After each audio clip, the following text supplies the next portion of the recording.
Puy Quiñones and his friends come here once a week.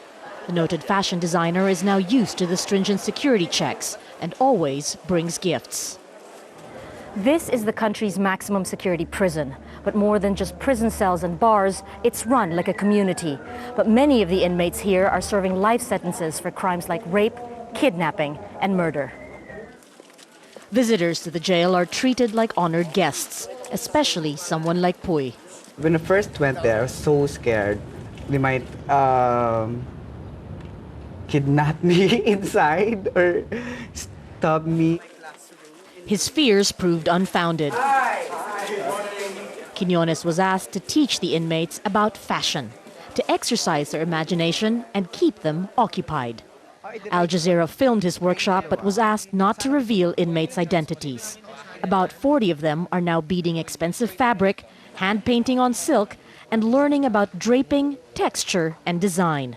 For the inmates, working with Puy Quiñones is a much-craved link to the outside world. Beyond the prison walls, seamstresses are busy putting together expensive clothing for Quiñones' upmarket clientele. But much of the handiwork is now completed by the inmates. This is the other sample of their hand painting. He kept his new helpers secret at the start, afraid of the stigma and public reaction. But sales rose, and now 90% of the products in his store are inmate-made. These guys are really talented. You just need to correct their eyes because they're stuck in the prison, so they have limited inspiration. This gown. The prison designs have made it to magazines and billboards. The inmates are paid for the work, but say they've earned more than just money.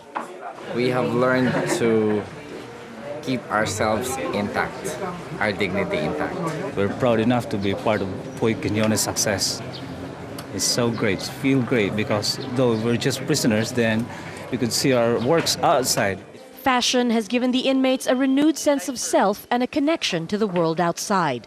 And Puy Quiñones has learned that there are no barriers to inspiration.